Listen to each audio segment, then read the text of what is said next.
So I wanted to go over really quickly in experiment 16b how I would like you to write the report for this particular experiment. If you haven't looked at it yet, that's okay. The first reaction we're going to be covering is this one, the chromate-dichromate ions equilibrium. And so I'll copy that over to another document and then we'll talk about it from there. But let me show you what the report form looks like before we do that. This is the report form, and basically it says main observations. Now, in the main observations, what I'd like you to write is what the solution looks like before you add the hydrochloric acid. That's the step in the experiment. And then what it looked like after, so that you can really describe the change in appearance. And then what I'd like you to do is, again, and then in that same step, you're going to add sodium hydroxide, and the sodium hydroxide will take it from one color to another. And then again, write what it looked like, and then how it changed when the sodium hydroxide was added, so then what it looked like at the end. And then we're going to have a chemical explanation of the observations, and it should include reasoning based on the Chatelier's principle. So let me show you how I want you to do that. And there's actually one bit of important information that I want to bring up because it's something that you may have forgotten about acids and bases. So the bit of important information, and you might write this at the top of your experiment or report, because it has implications for almost all of the experiments that we're looking at. That is this: if you take HCl and really any acid and you add it to water, it will react with the water. So this is aqueous. Reacts with H2O, which is a liquid, and then produces hydronium ion and chloride ion. Now you notice I didn't write this reaction arrow as an equilibrium arrow. That's because HCl is a strong acid. It has a very large equilibrium constant, in the hundreds anyways. And so in effect, this reaction arrow, when you add HCl to water, really only goes in one direction. Now, having said that, what that really means is, let's say I have 1 millimole of HCl and I add it to water. What's going to happen is it'll split up. This is the idea of a strong acid. It'll split up into hydronium and then 1 millimole of chloride ions as well. And just a side note, when you get to the sodium chloride equilibrium, you should take a look at this again, because this is a clue for writing that one out as well. But here's the thing: when you add HCl to water, you're forming hydronium. If you look at this reaction, this is the reaction from the chromate-dichromate section. There's the hydronium. So really, that's what you're influencing when you're doing this particular reaction. Now, there's one other thing I wanted to point out, though, is that if you take NaOH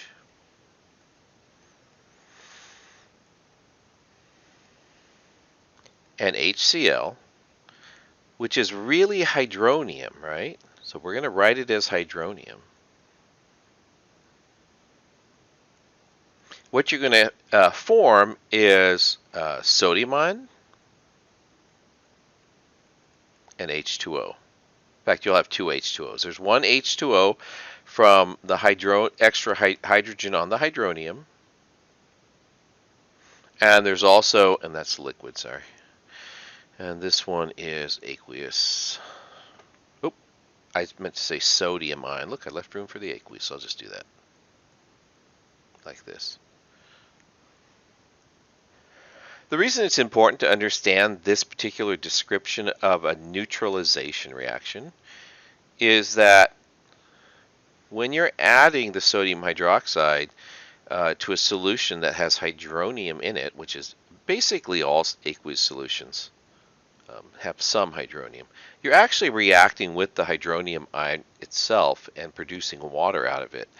So hydronium can be removed from a reaction by adding sodium hydroxide, and it can be added to a reaction by adding an acid like HCl.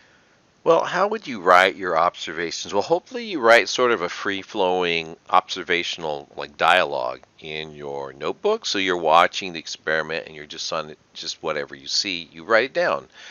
But for the report, rather than being sort of this free-flowing thing, what I really would like you to do is be a little bit more concise. And there's a couple of ways to do that.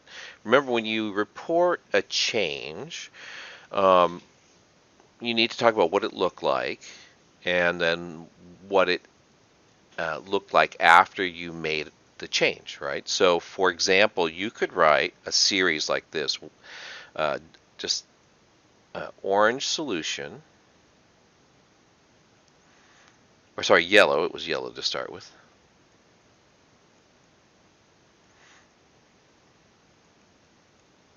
And then add HCl,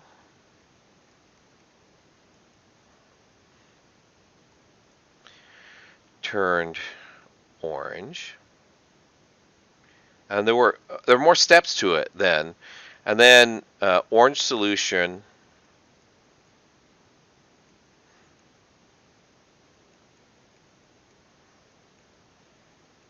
add NaOH,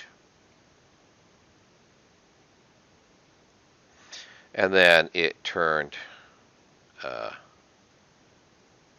back to yellow.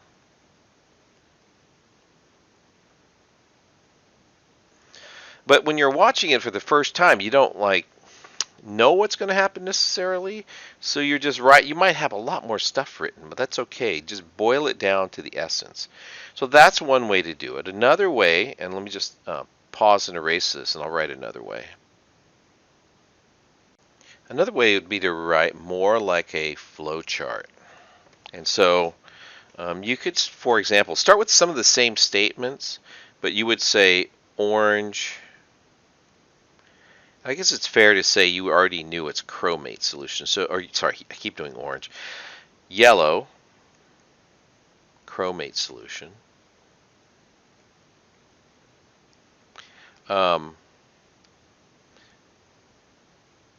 should have probably written that in the first one.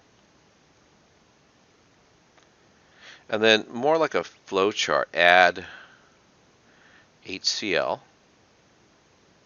And you could also put like how many drops, like I don't remember if it was 6 drops or something like that, but you could say 6 drops. And then you could say turned orange immediately or something like that, turned orange. And then another flowchart kind of thing. You draw another arrow. In fact, the arrows don't have to be like end to end, but you could go something like this, and you could just say add, and then how many drops of NaOH, and it return to yellow.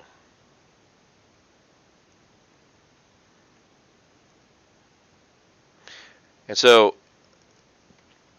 there's a lot of different ways to do it. I'm going to guess most people want to do little bullet points, which is fine, because especially because this space is small. But sometimes having a little diagram to help you, navigate the ideas would be better. So let's talk about now. So that's how you deal with the observations. Let's talk about now how you're going to give a chemical explanation based on Le Chatelier's principle. And to me, this always starts with writing the reaction. So if you go to the video, it actually tells you which reaction to go to, but I've already put it on here. But for example, it's reaction 4 for the chromate dichromate equilibria. So what I would do here is I would, if I had a digital copy, for example, I would take a screenshot or copy it and put it into my document. It's up to you how you do that. And then underneath each reaction, I think it is helpful to create a little table. And I made this one a little bit big. I should have probably made it smaller. And I don't need all the descriptions underneath. And then I make columns underneath here, and I do a double column at the arrow, and just one column for each substance like this. And then what I use as a notation, this is really something I've done over the years, is I use a double arrow that goes up to mean it's increasing, and I use a double arrow going down to mean it's decreasing. So when you added the HCl, this is going up. Right, and that's based on this sort of equilibrium that we wrote on the top. So you could really just put a little asterisk over here, and then that's what you're actually referencing when you're doing this part. You can just put a little reference like that. So if you increase the hydronium ion concentration, it'll shift to the right. Le Chatelier's principle says if you increase something, the reaction shifts away from it in the equilibrium. And then, so this middle arrow, this is showing the shift in equilibrium, or shift to equilibrium, I should say.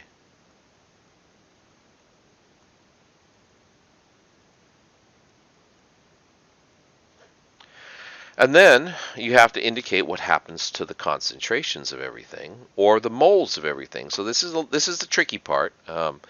I think it's probably better to think of this table in terms of moles than in concentrations. And I'll show you why when I get to the end of this line.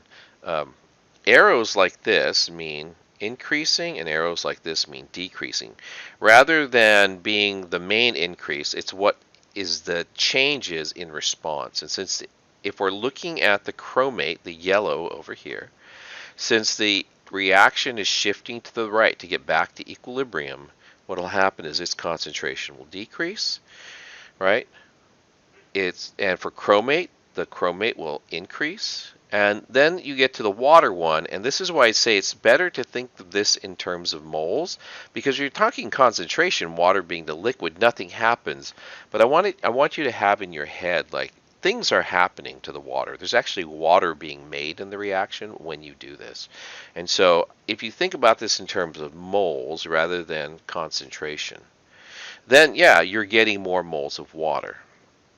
And so be real careful about using that with other instructors, because they'll say, well, that's not changing. And make sure you let them know that if you're ever talking to a tutor or anything, we're talking about moles. Now, when you add NaOH,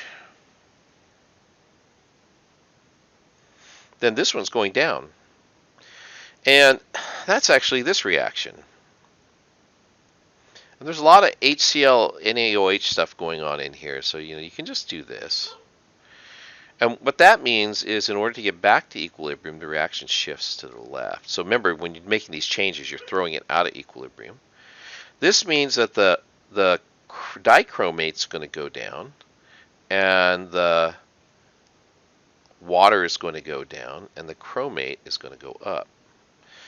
Now, you can tag other explanations onto it, but those explanations are in part what you wrote up here, I should say in the report. When you said, right, these are the observations that you see. So back here, and I need to get rid of some of this stuff because you normally don't have to put all this stuff underneath the little box. I'm just going to go ahead and wipe a little bit of this out so I can write my statement.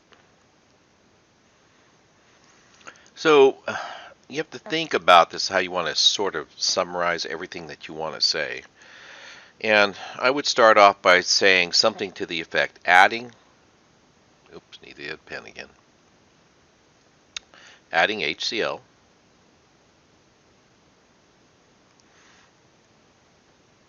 increases hydronium,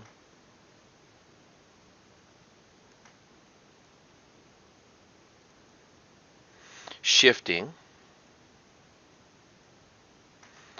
the equilibrium to the right.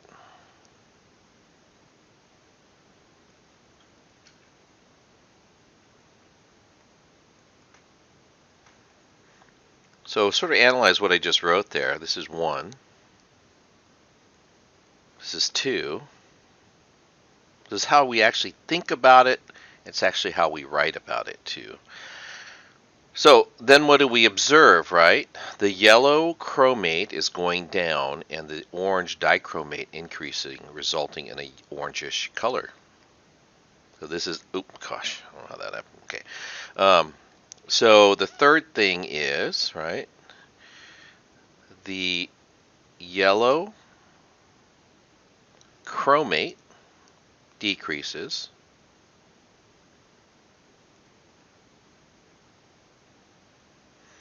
and the orange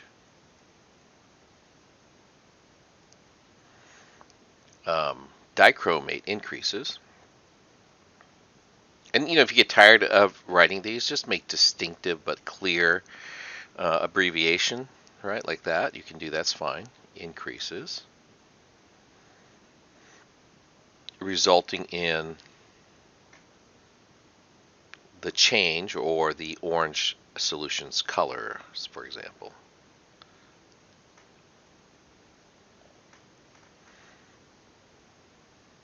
Something to that effect. So again, hopefully that's helpful to you. You have a number of these to go through, but if you just watch the videos and then write down some sort of free-flowing observations, and then boil it down to, okay, what did I change? A lot of times it's hydronium, right? Or adding hydroxide and removing hydronium. And then that's the first thing. You decide what the change is, and sometimes there's two in for each reaction because we go forward and we come back. And then we add a arrow to show which way the equilibrium is shifting, and then we write what's happening to all the constituents in terms of moles in the solution. Now, having said that, when you write your statement, you basically follow that same pattern. You did something, it did something, it did something, it did something. 1, right? 2, and 3, basically. All right, so hopefully that makes it easy. I know this is one a lot of students will struggle with, like the structure of how they should put their answers. So I was hoping that by detailing like the way we think about it, it would be helpful for you guys to write your reports up.